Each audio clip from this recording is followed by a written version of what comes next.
My name's Ella and life took a tough turn when I was just 10. My dad had been sick for a while but I didn't really understand what was going on until he was gone for good. One day he was there and the next day there was just an empty seat at the dinner table. It didn't take long for my mom to fill that empty space. 2 months later she brought home Brian. I guess she felt lonely and needed someone fast. Brian moved in like he owned the place and it was clear he didn't want me around. Ella, this is Brian.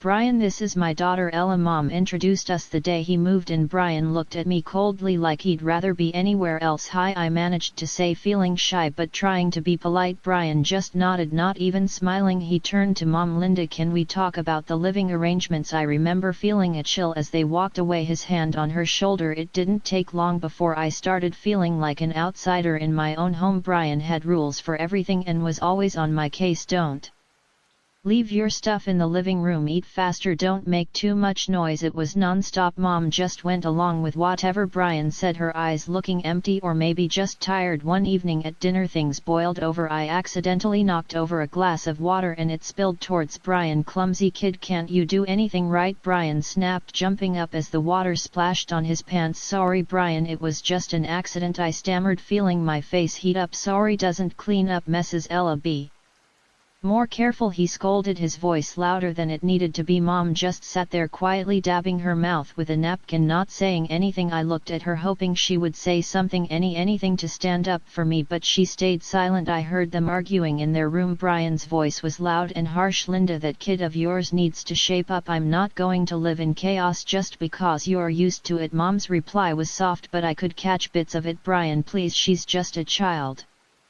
She's still adjusting. It's been months, I'm telling you. If things don't change. I didn't hear the rest but didn't need to. The message was clear. Brian wanted me out of the way and Mom wasn't fighting too hard against it. The next few months were just as hard. Brian's complaints were a daily thing and Mom's silence grew heavier. I was walking on eggshells, trying not to make a sound, trying to disappear if I could, but you can't disappear in your own home, can you? Even a 10-year-old knows that much. Life at home got more complicated when Mom told us she was expecting. Brian already had a hard time tolerating me and the news didn't exactly make him happy. He was silent for a long minute before he spoke, and when he did his words were cold. Well, that's just great, Linda, just what we needed, he said, his tone dripping with sarcasm. Manga smiled, but it was a weak smile. It's a blessing, Brian, you'll see a fresh start for us. I felt of excitement and dread. A little brother or sister seemed like a dream, someone new to connect with, but with Brian's mood swings I wasn't so sure. The months flew by and the baby finally arrived. It was a girl and they named her Sophie. I was thrilled. She was so tiny and when I first saw her all wrapped up in her pink blanket my heart melted. I thought having Sophie around might make things better, even make Brian soften up a bit. Holding Sophie felt magical. She was so small, her tiny fingers grasping at nothing. Hey there Sophie, I'm your big sister Ella. I'm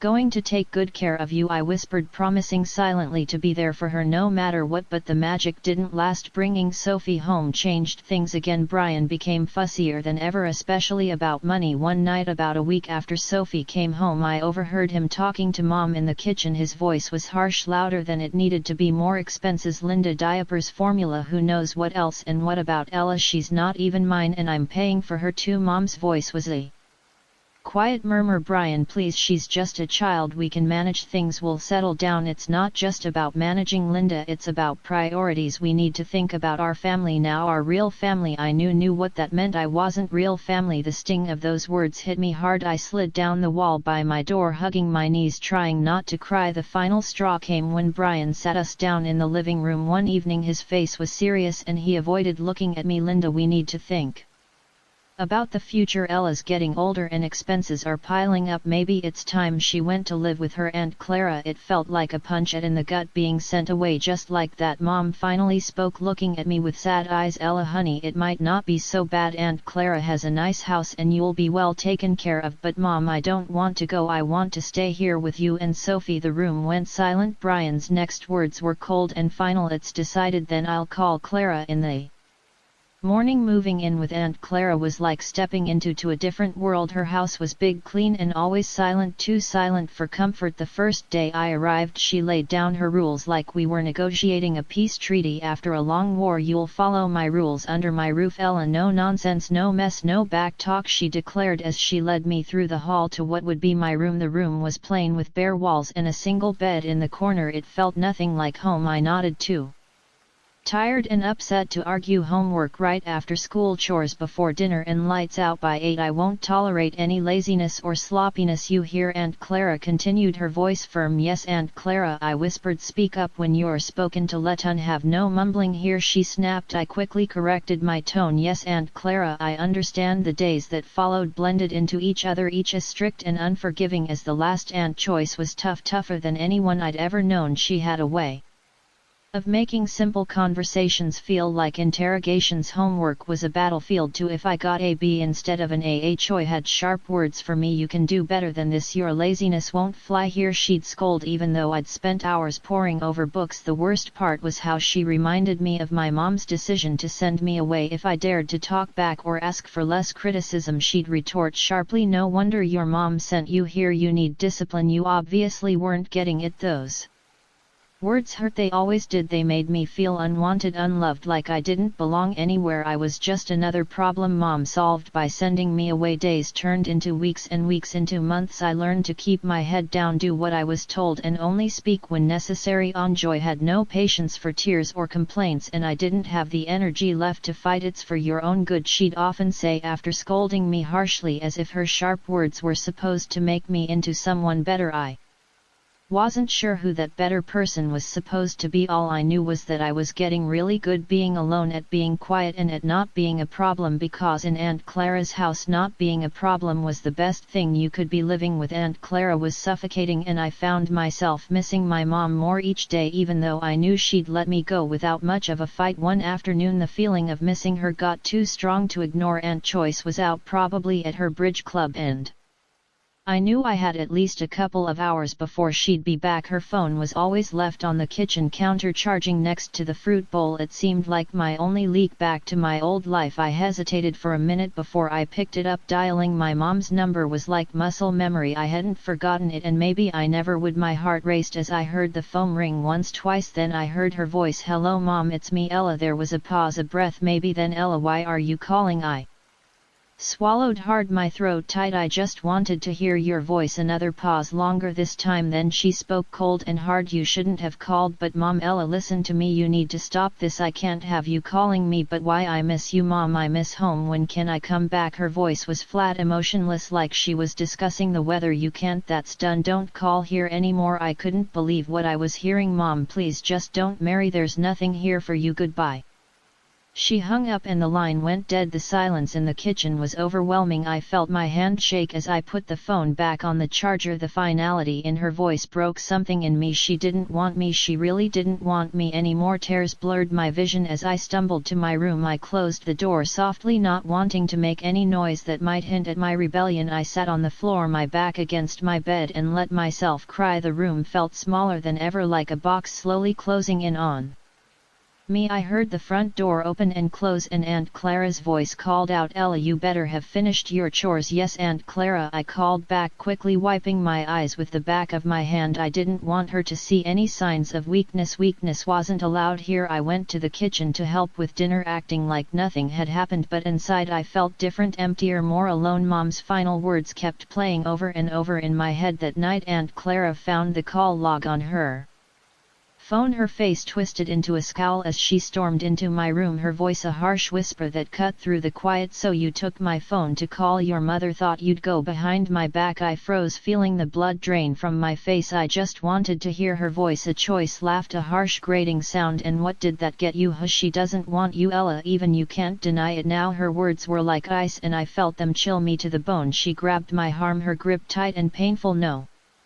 More phone, no more penny parties. You're here because she doesn't want you. Remember that the punishment was severe, more chores, stricter rules, and the cold shoulder from Aunt Clara, who made sure I felt just how unwanted I was every day. After that, Aunt Clara's house had become a prison, each day dragging on heavier than the last. It was clear I was nothing but a burden to her, a nuisance she put up with only because she had to. But even that thin thread of obligation snapped one chilly morning a year into my stay. You're packing your bags today, Ella, Aunt Clara announced over breakfast, her voice stern and final. I stared at her, my spoon halfway in my mouth. What? Why, your mother stopped sending money. No reason to keep you here, she replied bluntly, sipping her coffee as if we were discussing something as trivial as the weather. I felt a cold dread settle in my stomach. So it happens to me now, she shrugged, a cold dismissive gesture. Not my problem. You can go live with your grandmother if she won't take you, then it's the orphanage. The thought of going to an orphanage terrified me, but the mention of Grandma sparked a tiny flicker of hope. I hadn't seen her since I was little, barely remembered her, but surely she wouldn't turn me away. Packing my bags felt surreal, like it was happening to someone else. I was packing up my life at Aunt Clara's, each item a reminder of the year I'd lost. Aunt Joy drove me to Grandma's house, and the car ride was silent except for the hum of the engine when we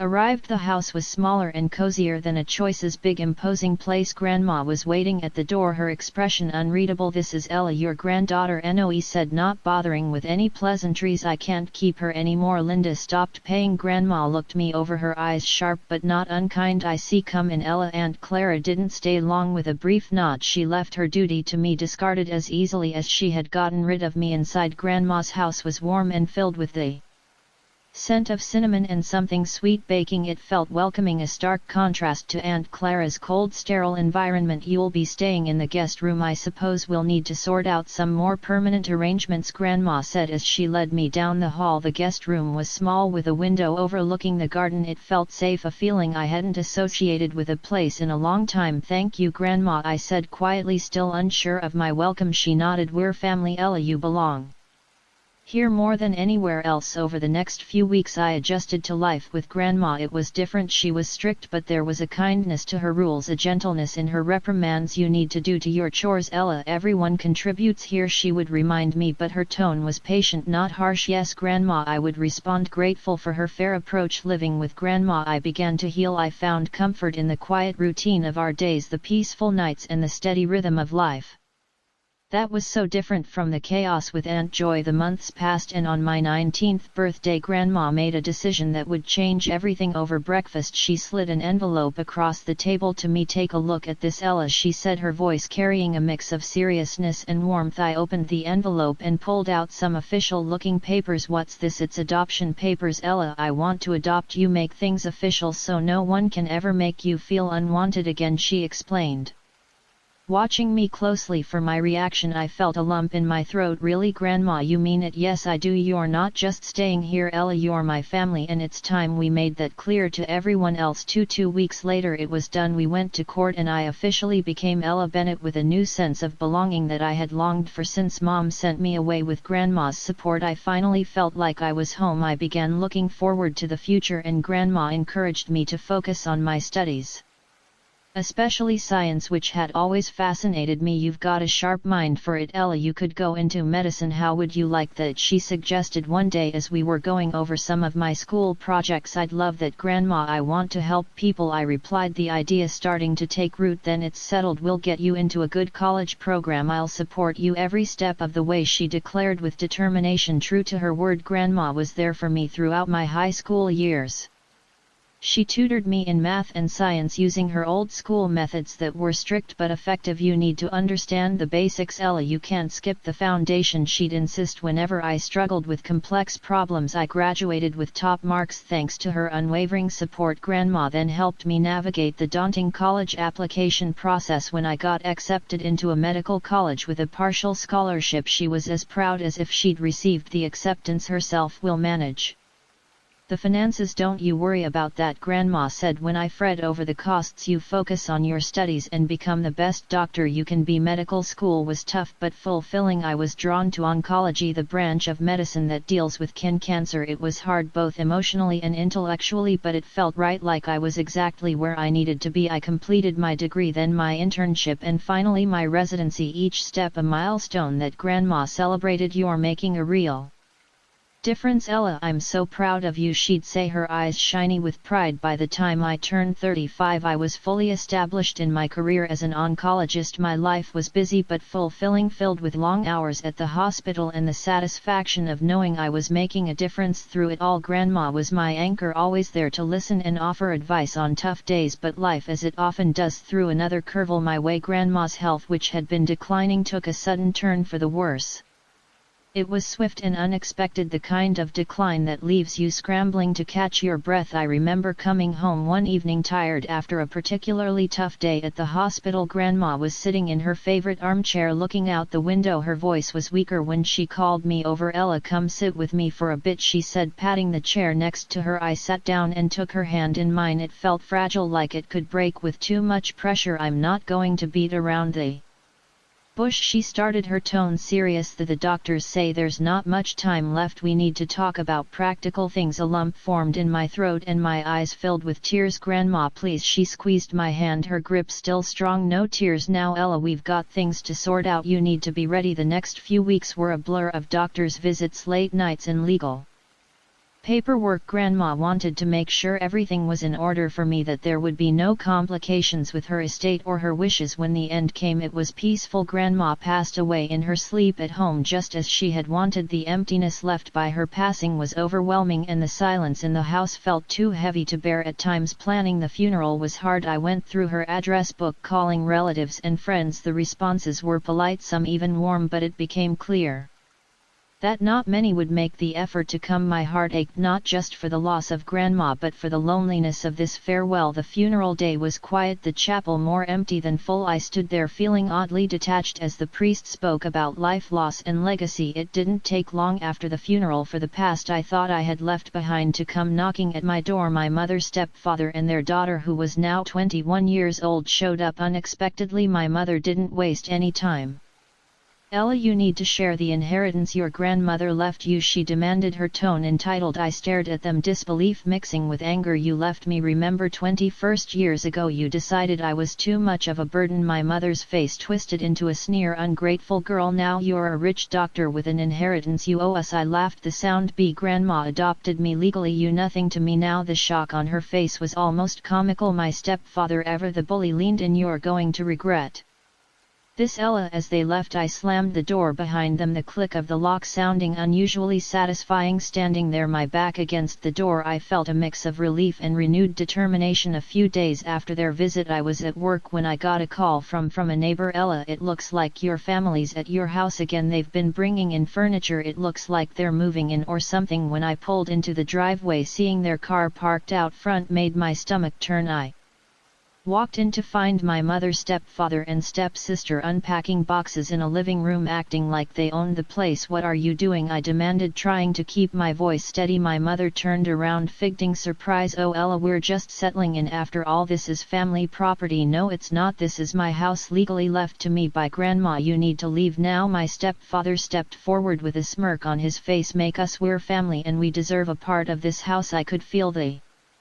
anger rising inside me. You haven't been family for over 21 years. You can't just come here and claim what's mine. My stepsister, who had been watching from the side, finally spoke up. Come on, Ella, don't be so heartless. We're just asking for what's fair. Fair? I laughed, the sound sharp and bitter. What's fair about abandoning a child? What's fair about only showing up when you think there's money to be had? They had no answers, just scowls and muttered curses. I'm calling the police, I declared, pulling out my phone. My mother tried to stop me. You'll regret this, Ella. I've regretted knowing you for years. This is nothing new, I shot back as I dialed 533. The police arrived quickly. I explained the situation, showing them the legal documents proving my ownership of the house and Grandma's will. The officers were firm. You need to leave, one of them told my mother and stepfather. This property doesn't belong to you, and if you don't comply you'll be moved forcibly. My stepfather glared at me, his anger clear But there was nothing he could do. This isn't over, Ella, he threatened as they gathered their things. Oh, but it is, I replied, my tone cold and final. After they were gone I walked through the house, through Grandma's house. Each room was filled with memories, each corner a testament to her love and the like she had built here, a like she had fought to pass on to me. Standing in her favorite spot by the window, I made a promise, not just to her but to myself. I would not let the bitterness of the past tarnish